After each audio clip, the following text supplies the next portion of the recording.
احنا جوه الزي برش، هتدوس بيه على الكيبورد وتعالى اقول لك الكلاي براشز بيعملوا ايه. ده شكل الكلاي برش، وبنستخدمها في عمل الفاتس او الكتل الدهنيه او الجلد، بتدينا تاثير اقرب للتكتلات الدهنيه في الجلد، وبنستخدمها في اماكن زي باطن الايد او القدم او الاماكن اللي فيها فاتس بالشكل ده كده. ده شكل الكلاي بيلد اب، وبنستخدمها في عمل الفايبرز بتاعت الماسلز، وممكن نستخدمها في عمل اشكال الشعر، ولكن انا بحب استخدم البراش دي بان انا اجي من ستروك من فوق هنا واروح على موديفايرز ويخلي الرول ديستانس 5، بحيث ان هي تشيل الخطوط اللي بالعرض دي وتديني ستروك نظيفه بالشكل ده ما فيهاش اي خطوط بالعرض، واقدر ان انا استخدمها في عمل الفايبرز للماسلز اللي انا شغال عليها. الكلاي تيوبس هي زي الكلاي بيلد اب، ولكن تاثيرها اقوى بكتير.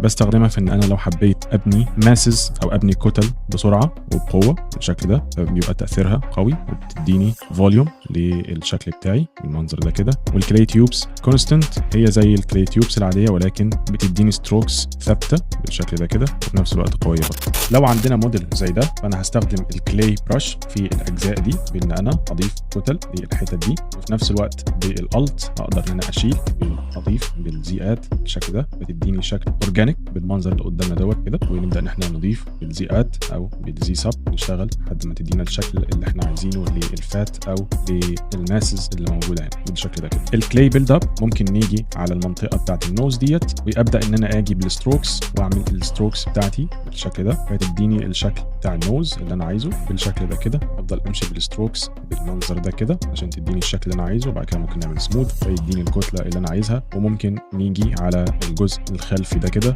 وابدا ان انا بالكلاي بيلد اب ابدا ان انا ارسم او اعمل الماسلز بتاعتي بالشكل ده هنا وسموث عليها، فيديني شكل الفايبرز بالمنظر ده كده. الكلاي تيوبس كونستنت بنبدا ان احنا نعمل بيها ماسز قويه جدا، وليكن عندنا الجزء ده، وهبدا اجي بالكلاي تيوب وابدا اعمل كده فيديني كتل قويه جدا وماسز قويه جدا بالشكل ده، فتوفر عليا وقت وانا شغال. نفس الكلام الكونستنت تاثيرها قريب شويه من الكلاي تيوبس العاديه، لكن بحس ان الستروكس بتاعتها نفسها مفيش فيها فرق وانا ماشي بالشكل ده كده. لو عجبكم الفيديو ما تنسوش اللايك والشير، ولو عندكم اي اقتراحات لاي حاجه محتاجين تعلموها سيبوها لي تحت في الكومنتس. اشوفكم في فيديو جديد ومعلومه جديده. سلام.